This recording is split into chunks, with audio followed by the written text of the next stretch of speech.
Hi, everyone. Welcome back to another fantastic episode on the Unleashing Potentials podcast. My name is Bernadette Desir, and I'm your host. And joining me today is Maureen. How are you? Is that how I Um, pronounce your name? Maureen Ross Gemme. Yes, Okay. I'm well, Bernadette. Thanks for having me. You're welcome. Maureen, where about are you tuning in from? I am from the East Coast of the US in Connecticut. Yeah, Oh, have sunny you? Connecticut. Oh, nice. Have you always lived there?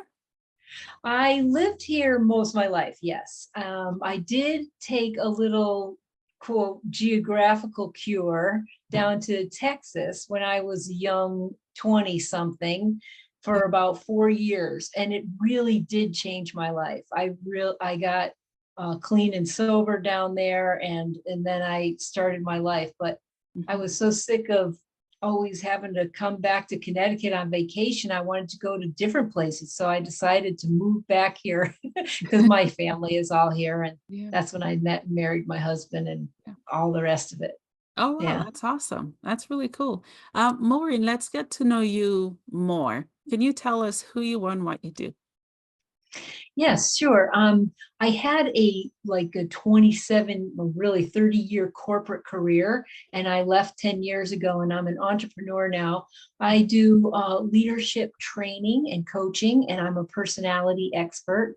I help people to figure out who they really are so that they can build better relationships. And if they want to step into leadership positions at work, so they can make a bigger impact, right? And Mm. I do this because I just absolutely I love my own personal growth journey, and I want to help other people to really optimize their full potential in the world. I love that. Thank you for sharing. Can you walk us through your journey? You can start anywhere from the beginning or wherever you would like to start. Okay, I'll try to keep like a 5 minute story about what Mhm. happened with me. But my parents had 6 kids Mm. in 8.5 years, and I'm number three. Yeah. Yeah, that's called Irish Catholic, right? So, um, so as number three Yeah. I was in the middle of the pack. I was a follower. I was told what to do and when to do it and how to do it and what to say and what not to say and what to wear and not to wear and so forth.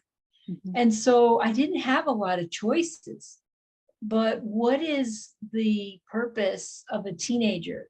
It's to break away from your parents, right? So I did some of that. And Yeah. when I was growing up, everything was sex, drugs, and rock and roll. So I really just wanted to fit in with the crowd. That's what I was used to, being in the middle of the pack.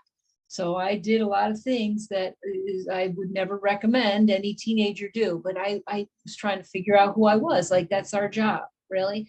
And so, but it got bad. Like, I started drinking and drugging when I was 13. And by the time I was 15, I was pretty much a full blown alcoholic. I did go to school, but I barely made it through. Like, in my teenage years, my high school was 10th, 11th, and 12th grade. And in 10th grade, I skipped over 62 days of school. That's like a third of the school year. Mhm. So much so that when I went to school in my junior year, right, in my that second year there, I had to spend a whole week in detentions before they would give me my schedule to make up for all the detentions I missed in the previous year. They tried to do that again to me in my senior Yeah. year, but after the first day, I just went to the office and I said, "Give me my schedule, or I walk." Mm. I was a very angry person. I wore bare feet all the time, except for in the winter months, but I was putting cigarettes out with my bare feet. We had big bell bottoms back then. So, covered my feet. And I'm telling you this because I was really, sometimes I feel like you have to be who you're not in order to figure out who you really are. And I really chased the high and trying to find the right drugs and the right man that would make me feel okay and the right job, the right boss. Mhm. One thing though is I always had a pretty strong work ethic. And so I always had, as soon as high school was over, I had a full-time job and a part-time job to try to, and the part-time job was always in a bar or a restaurant. So I could drink and meet guys at the same time. I was actually making money and Mm. drink for free. And so, but I did have a full-time job so that I could live on my own because I couldn't be at home anymore. Not that things were really bad at home, but you couldn't do all the things that I wanted to do. When I was that age, though, the drinking age was 18. So even though I was in bars drinking when I was 16, it wasn't like it was the age is 21 and they were letting the 16-year-old in. I could pass for 18 back then. Mhm. Anyhow, I took a series of tried to make my life better. And one of those strategies was to move to Texas, like I mentioned. And I moved down there when I was 21. And by the time I was 24, I lived in San Antonio for 2 years, and then I moved to Austin. And I was just so broken because everywhere I went, the chaos would follow me. All the same issues were happening with the guys I was with or with the jobs I was with, and I did keep growing and I'm changing, and I tried to get better, but I couldn't because I had this habit, this very, very bad habit. So I finally did have a turning point. Things got so bad in my job. I was a manager of a wholesale picture frame supply company, and I had like 7 guys working for me, and they were all older than me, and they were all, they knew so much more than me. I'm this 24-year-old, white girl, right, in the middle of all these Mexicans. It was not, it was, I was the minority down there in San Antonio at the time. And it was very, or at Austin, by the time I had moved there, same thing, Texas. And anyhow, I was just so lost and afraid and alone. And I lost my boyfriend and all the things. And so finally, I decided to get some help, and I reached out and I got help. And I did start going to AA, to the 12-step program. And I completely and totally transformed my life. So when I was 24, I gave up drinking. I stopped hanging around with those people I was hanging around with. I didn't go to bars anymore. I completely changed everything. And I dove into like therapy and AA and working the steps and getting better. So that's how my journey started, and why I'm such an advocate for really getting to know yourself. Because at 24, I didn't know myself. I got another job right away, and I started to learn that I needed to train people to treat me the way I felt I needed to be treated. But I also had very low self-esteem. So I had to learn how to build that from scratch. And, it worked. So since then, life has been awesome. I have a family. I've just celebrated 36 years with my husband. We had a daughter, and she gave us 4 grandchildren, and Oh, wow. I have my own business now, and Mhm. things are great. We ride motorcycles, and we have a cat, and things are good.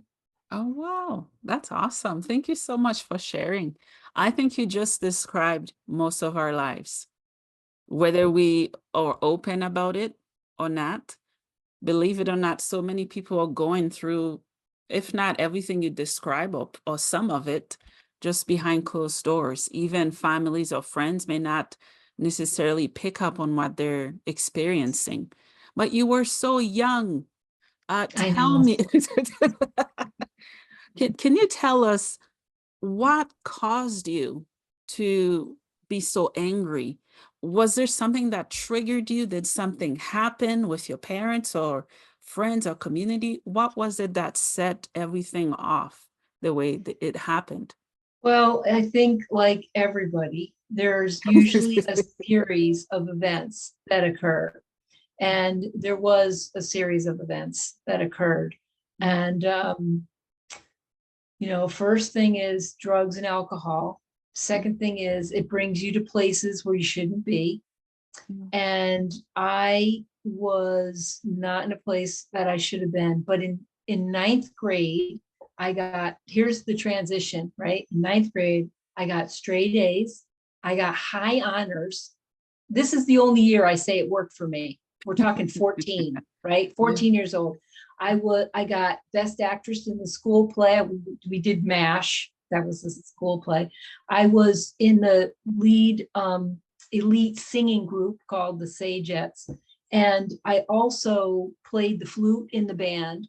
I had lots of friends and, things were going great. And then that summer, I everything changed. I got mixed up with the wrong people, and I started taking harder, heavy drugs. I got sick with mono. I also was raped. I snuck out of the house in the middle of the night and went to a party on my birthday, Bernadette. And I was slipped something in my drink, and I woke up from a blackout, and it was very traumatic. Everything changed then. And other things happened, like my dad was an alcoholic, so there was issues going on in the family, and I didn't know how to cope with any of all of that I just shared. And so I dove deeper into getting wasted so that I didn't have to feel all my pain. I have, I don't know, you've heard, I'm sure you've interviewed many people. Some people are more empathic, they have more empathy. Have a very open heart. I feel people suffering. I pick up on vibes. And the only way to shut that down for me at the time was to use more, to stay anesthetized, and also because of the low self-esteem, I didn't feel okay if I didn't have a boyfriend or a guy in my life. And that is not a way. And of course, when you're hanging around with people who just drink and drug all the time, what kind of quality guy are you going to get?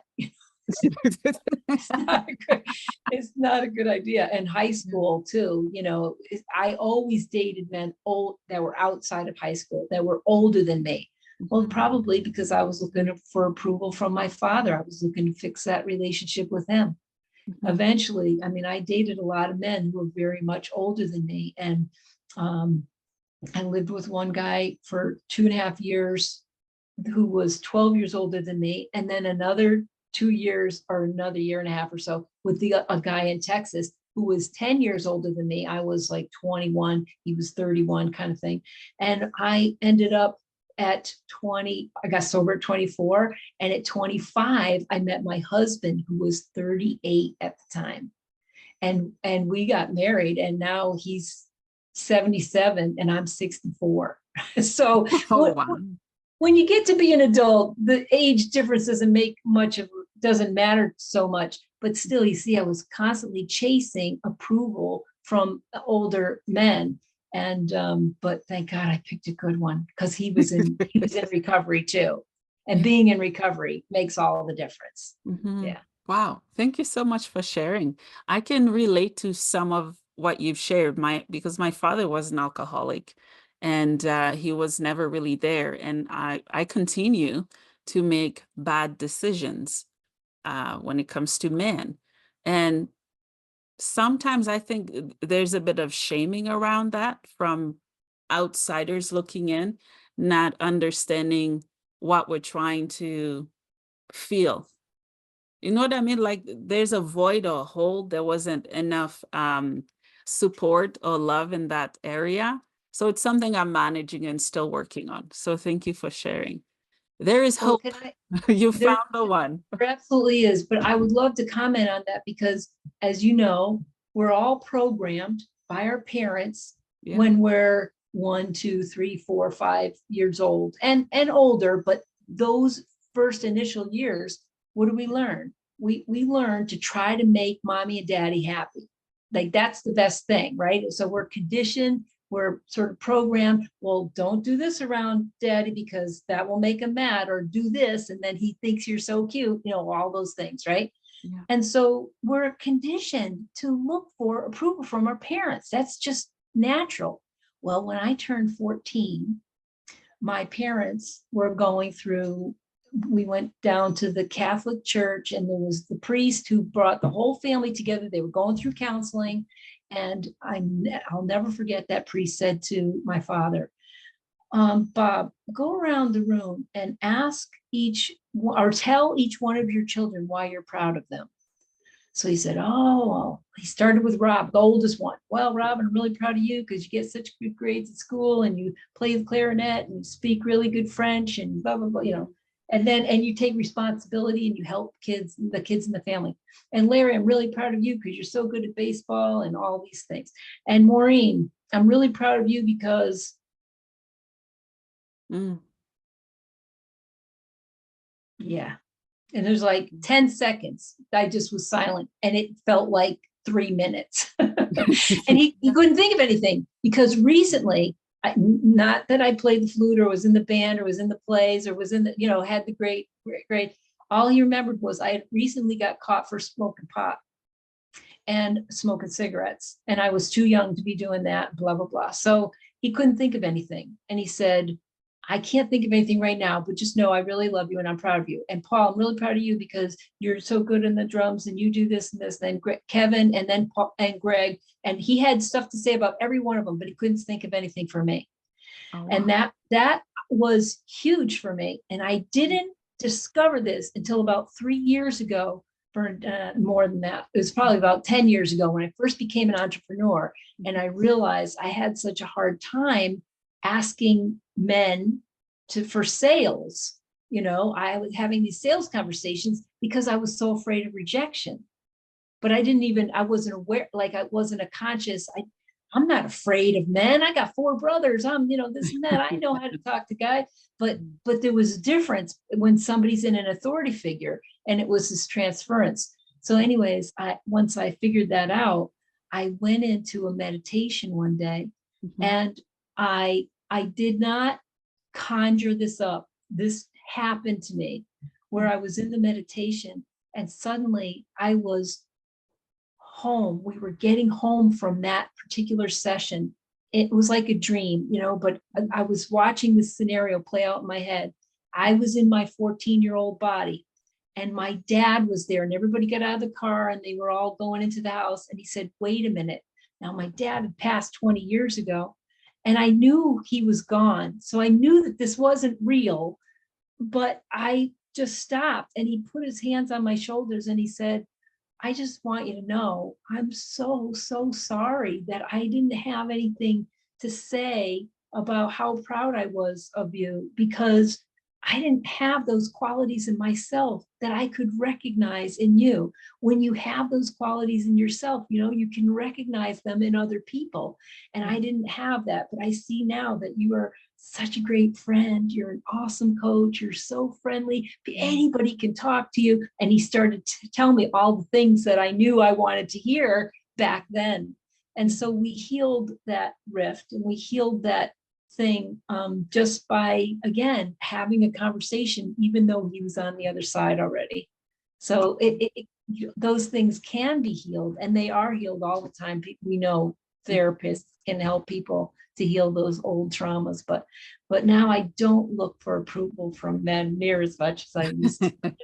Yeah, yeah, that's a lot of healing that you've done, and you're helping people heal in the process as well. Let's talk a little bit about personality types and relationships. How do you help people when it comes to those? I love talking about personality. So I because I was in education, I got I went back to college in my 40s and I was really in my 30s. I was really interested in the Myers-Briggs type indicator. And then I learned to speed read and do all the things and I could train that class, but they didn't want me to train that class unless I had a college degree. So I went back to college, not just for that, but for other reasons, Mhm. excuse me, too. And I started studying the Enneagram, which is another personality indicator. And that's very complex and very detailed. And then I got my degrees and after that, and I got into my own business and I realized there's this other thing. It's called everything disc. Are you familiar with disc? The disc No, but I've personality, heard of the Enneagram. I the picked up a Enneagram. few books and I returned them because it was It's very it complex. was too complex for me to Yeah. understand. Yeah. But the everything, the disc map is much easier to explain. And I became an authorized partner with Wiley and Sons. They're a literary a publisher, basically, is what they were for 100 years. And they have an educational arm, and they work with training companies like me to help management teams, work groups understand their personalities better. So I use it with my one-on-one clients. I use it when I train in groups. And the everything disc is DISC, stands for a different word representing 4 different personality types. Now you could have a dominant type and a secondary. We all have all of the styles within us, because we definitely do, but we have a natural inclination towards 1 or 2 of the 4.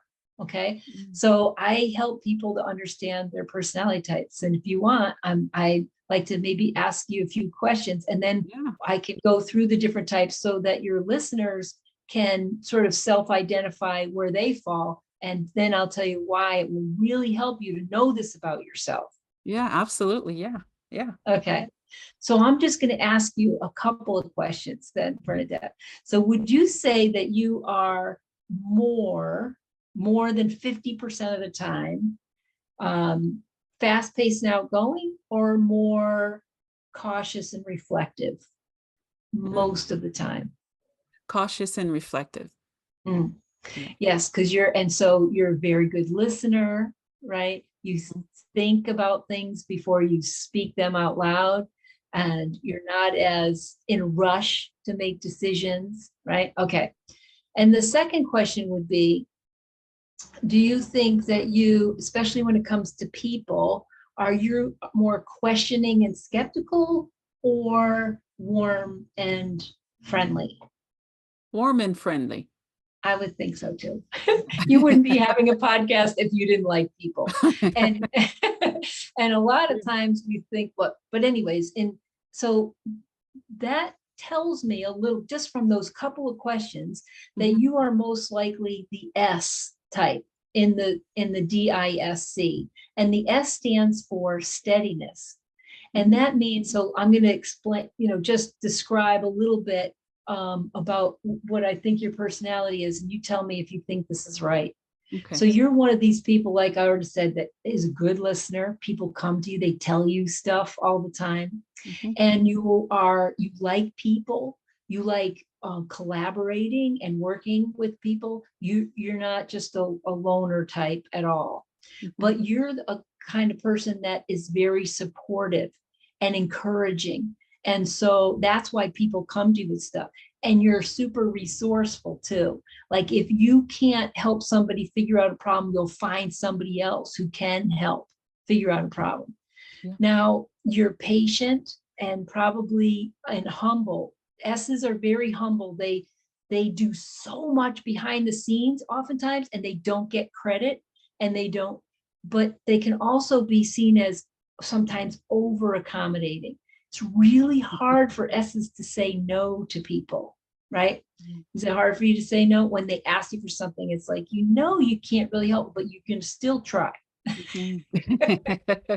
But that means that your work plate is sometimes overwhelming because you never know how to say no, and you don't know how to prioritize because you want to please all the people all the time. Am I Mhm. right? Yeah. Yeah, yeah, yeah, you got it right, but I think with overloading, I've been working on setting healthy boundaries. Good. I used to be that way where I say yes, yes, yes, yes for approval and whatnot, but now I set boundaries and it's Right. helping. Because you get to a point of pain where you can't continue to operate like that. You Yeah. have to, or you're not going to mature appropriately. You're going to be a doormat, and everybody, you're going to be at the whim of everybody else. And that's not okay, right? Because you're responsible for you. You're not responsible for everybody else. Mhm. But it's just harder for your type to set those boundaries. And that, but then you do it and it's fine and it's all good. Mhm. But sometimes if you have to work with the person who's opposite of you, oh yeah, they'll come right in and step all over your toes and tell you what to do. They never ask you how you're doing or or care what your workload is. They just want it done. They want it done now. That's the kind of thing. So the more you know about yourself, then the more tools you'll have. Like, yep, you're going to set boundaries. No, you're not going to take this kind of abuse. You're going to, all Oh, those yeah. things. Yeah. Yeah. All right, so let me explain very briefly then the 4 types. And if you're listening, you can decide what you are. And you might at first hear something that says like, yeah, some of that's me, some of that's me. But then you'll probably hear one that's like, oh, that's the one. Or you might hear one that you're like, that's definitely not me. That's not me. Because you might easily be 2, or maybe even like feel like you're 3 of the types. Okay. So the first one is D. The D stands for dominance. And those people that are dominants, we've all known bosses like this, right? They are very direct and forceful. They're strong-willed. They're firm in how they say things, and they're confident. They're problem solvers too, because they are action takers. They want to get shit done, right? They Yeah. really they even cut corners sometimes to get stuff done because they want to move on to the next thing. They're very fast paced and outgoing, and they'll tell you if you're wrong or if they're that kind of, in your face. They can be. Now, that's an unevolved D, but an evolved D may be very conscious of that. That's their initial tendency, but they will then hold themselves back more, try to tread lightly, try to get people on their side before they just tell them what to do. And so, right, there's a spectrum. And then you have your I type. The second type is called influencer. And the I's are very outgoing. Enthusiastic is another word that describes them. Very also fast paced and outgoing. They like to take steps right away to get things done as well. But sometimes it can be a little chaotic with the I's. They are very lively and high spirited. They want to get done with the project so they can go and get into the party. They want to do plan the parties, plan the events. They love people. They want to be around people. They're really good at choosing different people to be on like a project team, that sort of thing, because they know people and they can read people pretty well. Okay. It's really hard for I's when they're not accepted socially, or when somebody doesn't like them. They want to be liked all the time. All right, so then we get down to the S's. I already described you a little bit more. It stands for steadiness, very even-tempered. They like stability. They do not like chaos. They want harmony on the team. They want to please all the people all the time. They want to be accommodating, but also they want to be collaborative. They love working in teams. They do really like people. They're very warm and friendly. And you always want to have good S's on your teams because, like I said, they're good resource people. Okay, and the last one is C, and the C stands for conscientiousness. And your C folks are, these are your experts. These are the folks, they also like a calm and stable environment, but they want accuracy and precision, and they're good with processes and putting things in place, but they'll have the plan where they're following every single bullet point, and you shouldn't get off track, and they'll keep you in precision. So your engineers, your professors, your really high subject matter experts, project manager types, they sometimes fall there because they're very analytical, and but they're also reserved and they're quiet. Sometimes they do not like people. Like Or if you come into my office, just leave your emotions at the door. I don't want Mm, drama. I don't want to deal with your drama or your emotions, that kind of thing. mhm. Doesn't mean they don't have them. They do have them, but and so an evolved C will be more open to dealing with, the things and trying to find their empathy for people, but they don't often just have it. They're rule followers, right? And they're thinkers. Does Mhm. that make sense? It does, And yeah. Yeah. so sometimes you might be a DC or an SC, or you can cross the line anywhere along the way. Well, Mhm. why do you think, right, it would be really good to know this about yourself and about your spouse or your boss? Mm. That's a good question. I think it helps communicating and evolving as people. Whether if it's your boss, you definitely want to get along if you want to keep your job. Right? Yeah, yeah. And you don't have to take things so personal either. If Hmm. you're the type that takes things personally, say I'm an I, so I'm a high I. I'm very slated towards that. I'm very optimistic. I also, I's are very creative and they do a lot of problem solving and brainstorming. And C's are like, they're the ones, their job is to tell you why it won't work. Or, right? Because they're Yeah. good with processing. Well, how do you think we're going to implement that or whatever? And so I'm just like pie in the sky, and they're like boots on the ground, right? They bring us down to earth. But can you imagine having to deal with that all the time? It's like, oh my God, you don't like anything I say. But Hmm. but they're needed on the project team to tell us, well, what's going to work and what's not going to work, because I'm not thinking through all the things that needs to get there.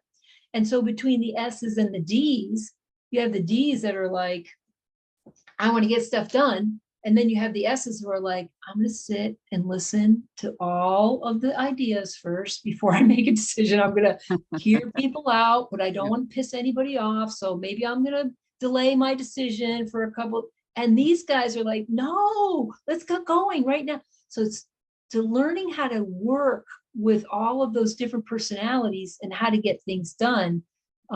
It takes finesse. It's just like a dance Yeah. almost, right? And communicating is really important. So if Mhm. I'm an S and I go into my boss's office and Mhm. he's in the middle of something, I don't want to be like, so how was your weekend? Did you get that new puppy? Because really what in his mind, he's thinking, what do you want? Mhm. Quick, quick, quick. Time is money. Just tell me what you want, get out. It's like, what I Yeah. remember my brother calling me up one time and telling me, and that's what he would say. And it would just always crack me up. I'd call me, pick up the phone. What do you want? And we both would start laughing because, it's just funny. Yeah. But that's how, strong-willed and forceful, whereas the opposite type is not so much. So now the D goes into the S's office. He needs to stop, or she needs to stop and say, how's it going? How you feeling today?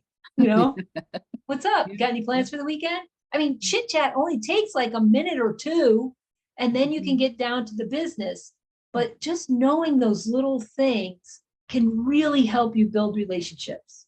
Yeah, yeah, yeah. Thank you so much for explaining it so beautifully and all the details you add to it. I love it. Thank you. You're welcome. I think sometimes maybe pain, trauma, grief can cause us to bounce back and forth throughout the different categories you described. Because I feel Agreed. that I've been all of them and none of them. It depends on the season of my life, and it depends on what I'm trying to accomplish. Because I've talked to lots of people. I'm more of a slow, go with the flow, and but I've talked to people. It's like, get it done, get it done, get it done. People say get a website. I'm like, what's the point? What are your numbers on the podcast? I've had people ask me, what are your numbers? I'm like, I'm not paying attention to that. It's quality over quantity. I'm focused on the quality of the information that I'm taking in from guests and sharing. Right. So Mhm. those are C questions, right? Or and D sort of, they want to know Mm. what's the result? What results do you have? It's Yeah. like, could we just be doing it because we love it? Like, is that okay? Yeah, Yeah. that's okay. So Yeah. I definitely get what you're saying. And I Mhm. agree that there are times when we depart from our personality, our natural styles. Yeah. There are many times that if I, especially in the corporate environment, Mhm. if I have a project team, I'm leading something, I'm not going to be like, hey, everybody, how's it going? So I'm going to be like, what'd you do?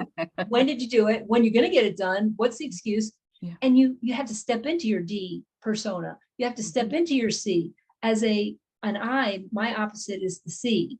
And the C's are very exact, precise, and quality conscious. Mm. And that sort of thing. And as an I'm like, I can be all over the place sometimes, but as a trainer, I must be organized. Yeah. And I got to tell you, there's more than just personality, right? We are survivors.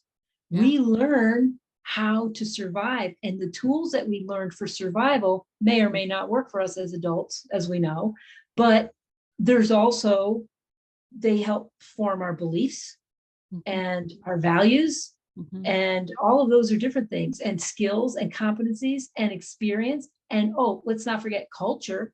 What Yeah. culture were you raised in, or what culture do you work in?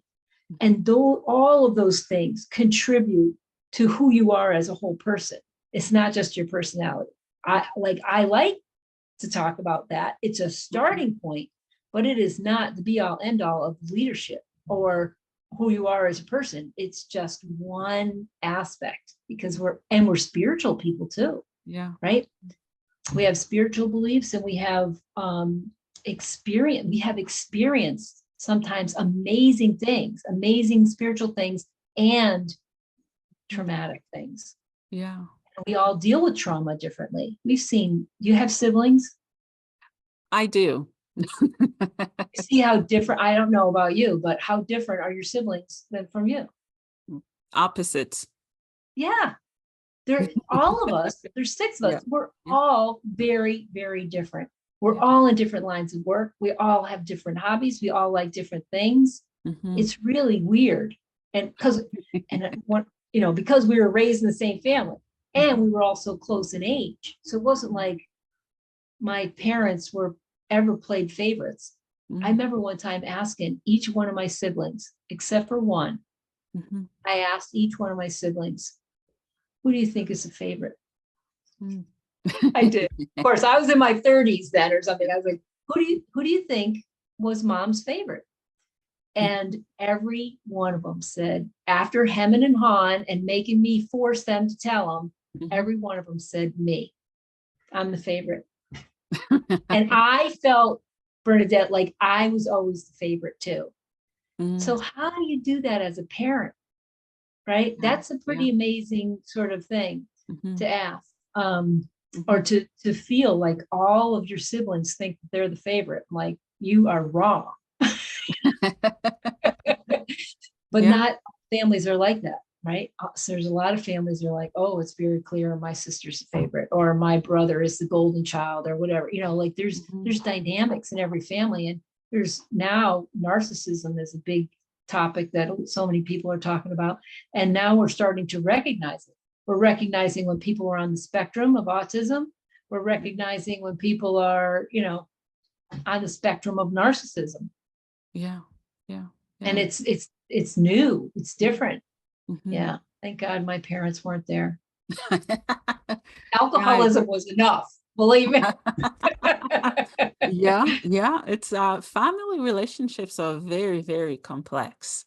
Very, very. And I would say, my family, they challenge me. They test me and they just poke at the bear, and I don't know. All I know is I don't want to be like my dad. So Well, yeah. we're all, in some respects, right? We're all reflections of Mm. each other. Yeah. in some respects. And so this is what I say to my clients when they keep getting poked by the bear. Yeah. The Yeah. person that's poking, especially sensitive spots in you, Mhm. is just the messenger. Ooh. They're just the messenger. It's Mm. something, an issue that you need to work on within yourself. Mhm. And it is you being attracted to you by your higher self who Mhm. wants you to work on that issue. Yeah. Yeah. Yeah, I agree. Yeah. Thank you for sharing. Can you walk us through the 7 steps of transformations? Oh, you're talking about my book. That's actually a whole nother topic.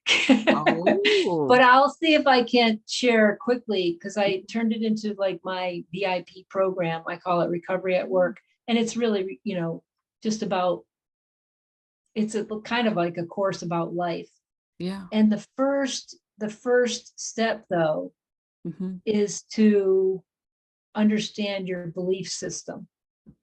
Mm. What is it that you believe? And you can change your beliefs. Yeah. What is a belief? What is the definition of a belief to you, Bernadette? Um, Something that I've adapted to, or It could, yeah, how I perceive the world or people around me. yeah. I put it even in simpler terms. It's simply a thought that you think over and over again. Mm. Yeah. So if you think over and over again that people are out to get me or people don't like me, Mm. then that's a belief that you have about people or about yourself, Mhm. right? And I'm a firm believer that your thoughts create your reality. So the more you think that, the more you're going to get that. Yeah. The more you think I'm broke, I'm broke, I'm broke, the more broke you are. Mm. It just these thoughts beget more of the same thoughts. And so Mhm. the majority of humans think negatively. I had to change the way I thought, and it has taken me years and years and years. And now I've changed a lot, but I still don't have the optimal perfect life, because I'm Yeah. still just a human becoming and Mm. being. Mhm. So the second step is um, forgiveness. You Mm. have to be able to forgive the people in your past that you think Mm. created your trauma. Yeah. And that's, I just said that in a 30-second span of time. That is not an easy thing. That's a lifelong journey, Yeah. but it is a step. Mhm. And until you're willing to forgive, then that is going to continue to take up space in your brain and weigh you down and be in your emotional pain body so that every time the bear comes and pokes you, you're going to be triggered. Mm. Yeah. All right. The third step is energy, that you're responsible for your own energy. And I'm not just talking about um, but it is your body, but there's some things you're responsible for and some things you're not. I know people have diseases and all. I'm not saying you have to do all, but your energy is important.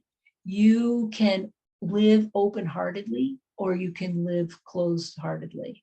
Mhm. And you're not going to be as happy that way. Mm. It's going to be more painful for you to have an open heart.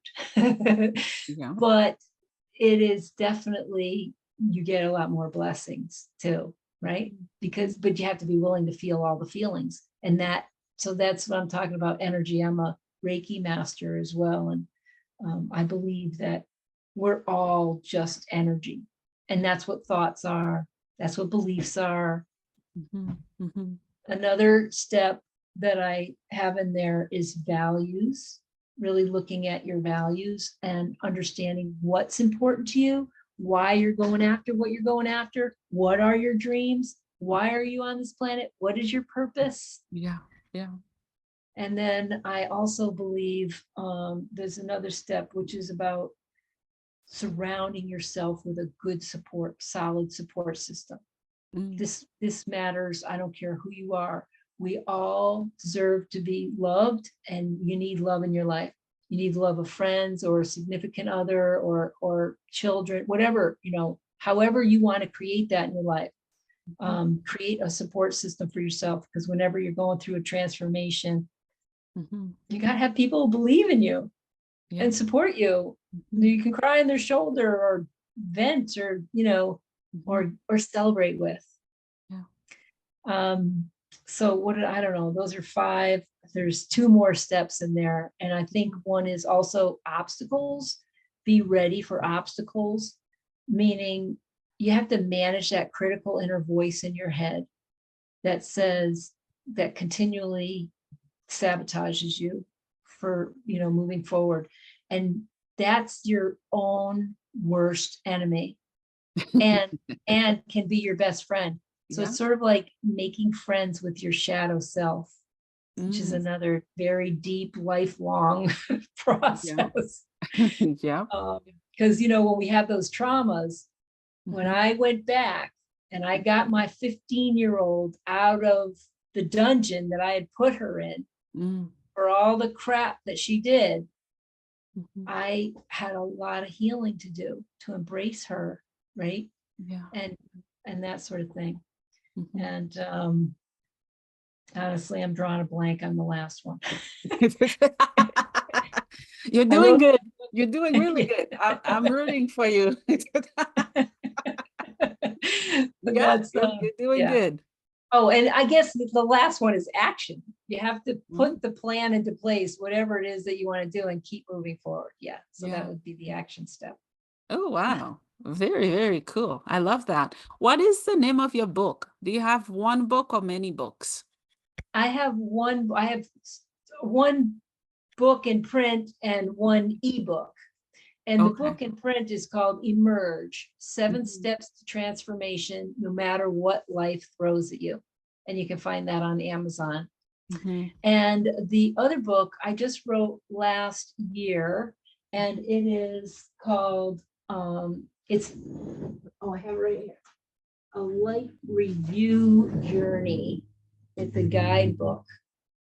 And it is, so it's just like about 20 pages, but it's the 6 lists that you would create if you're in midlife, so that you can take care of your past and create an amazing, awesome future for yourself.